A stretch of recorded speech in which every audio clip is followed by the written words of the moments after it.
Hey guys, we're back. This time we're going to be taking a look at the Feather and Flame expansion for Spirit Island. And this time around it is a compilation basically of the previous promo packs. There were two spirits in a promo pack. There were promo pack 1 and 2. They've combined all of them into a box to make it easier for everyone to get. And that's pretty much all that's in here, but it's definitely worth taking a look. So we're going to get right in and do that.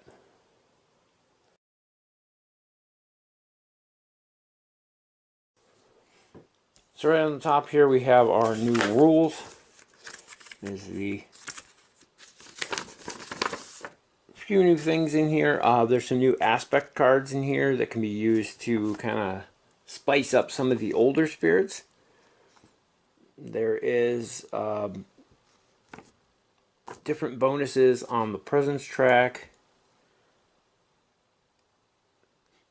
and a few other special rules in here that are covered.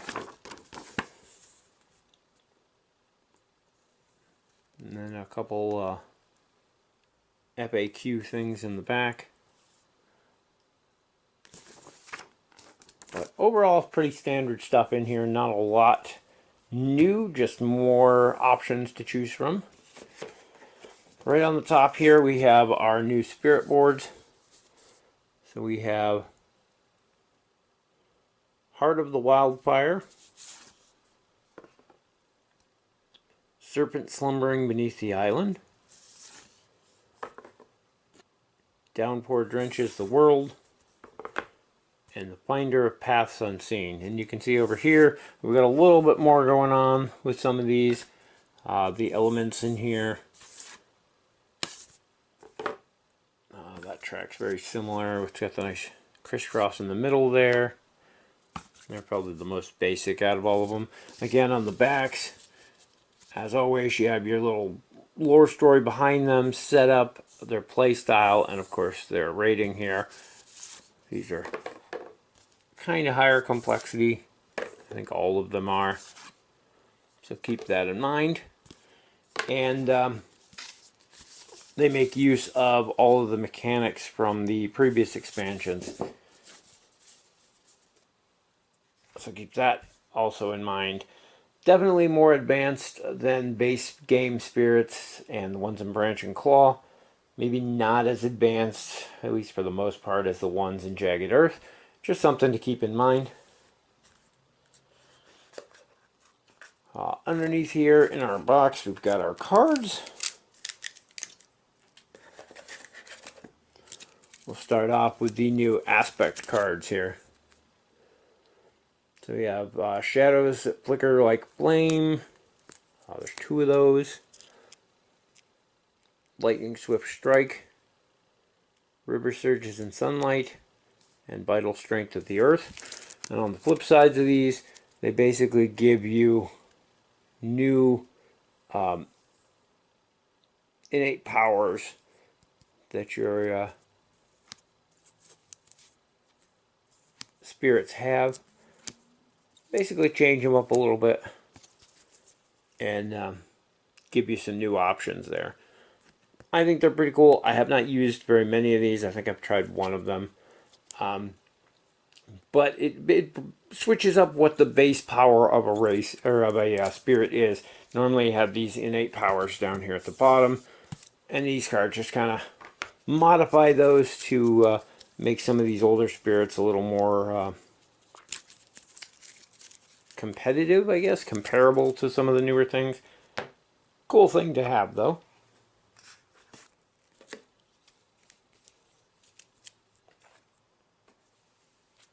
Next we have our actual spirit cards.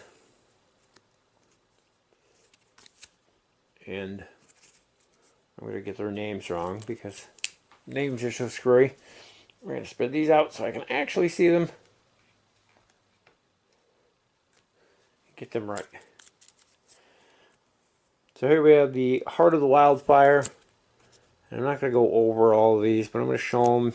You can decide if you like them or how you want to use them.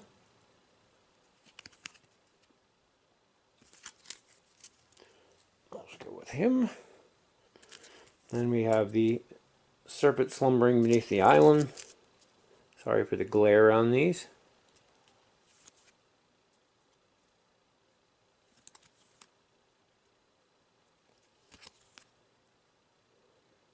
He seems to be more of a defensive one for me, at least. We're going to skip that guy real quick and go to the bottom one here, the downpour that drenches the world. He's really cool looking. I think it's a bird. But then we got his abilities.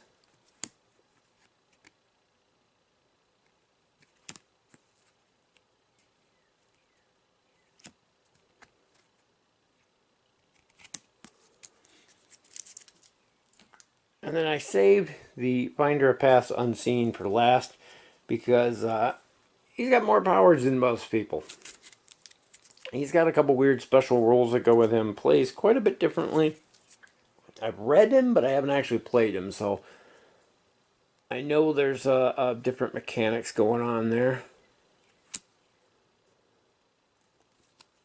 But he has quite the selection of powers and abilities here, which is pretty cool to start with.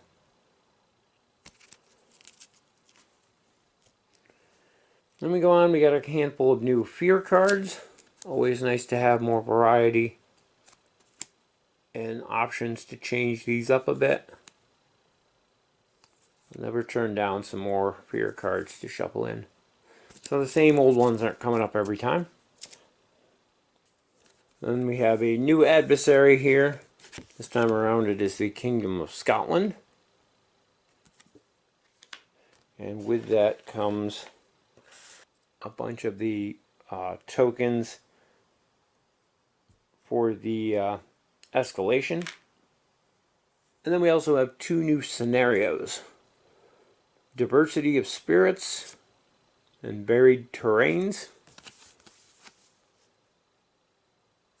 So, haven't actually played these. Interested to get to try them though.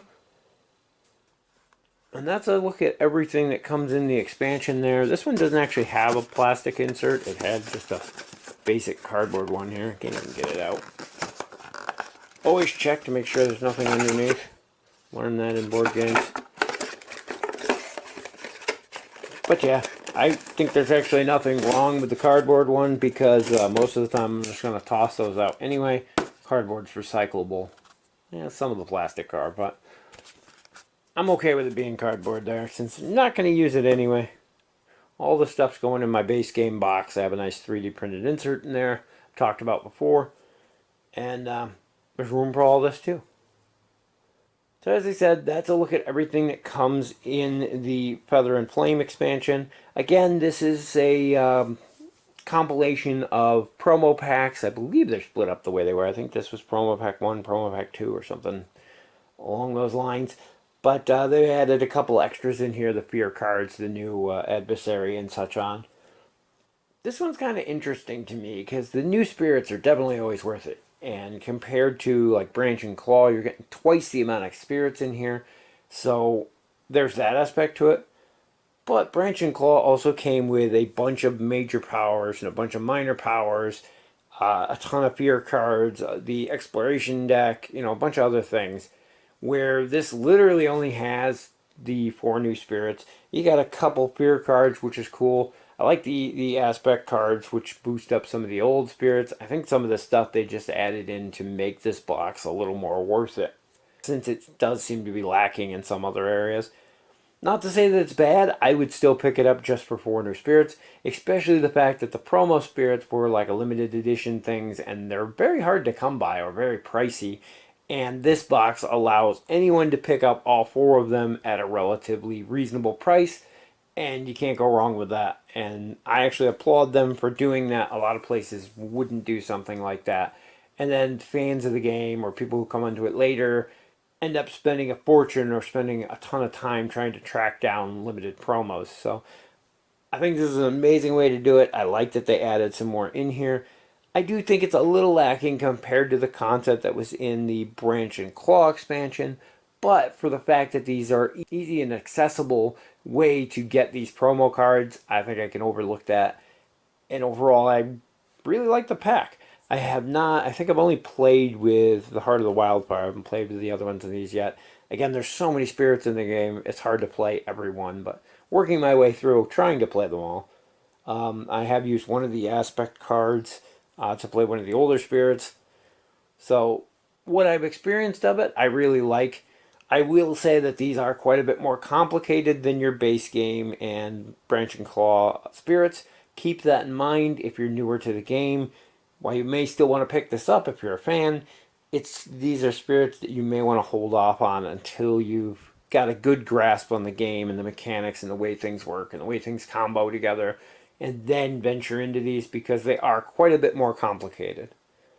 That said, though, everything in here I like. I can't say there's anything in here that I don't care for.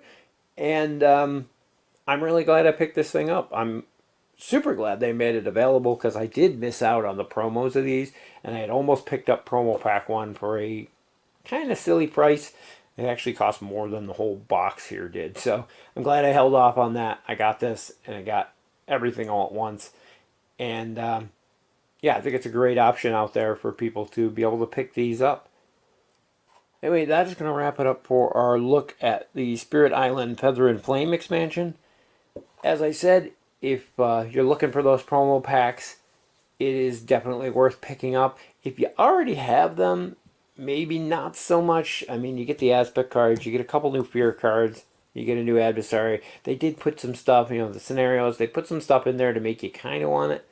So I kind of feel bad for people who already had the promo packs, and now you have to weigh whether it's worth this extra stuff to get them or not. If you already have all four, man, I would be hard pressed to recommend getting this just for the extras down here. If you're missing two of them or missing all four of them, it's definitely worth picking up because it is the best and most affordable way to get the promo stuff and you get all the extras. So that's up to you. I hope this helps you guys decide if it is something worth picking up and adding to your collection. Let me know in the comments if you already own some of the promo packs. Do you still think it's worth it? Let the other people know so you can help them decide if they should pick it up or not, or should they try to find the promo pack they're missing or whatever. As always, thank you guys for watching, and we'll see you in the next video.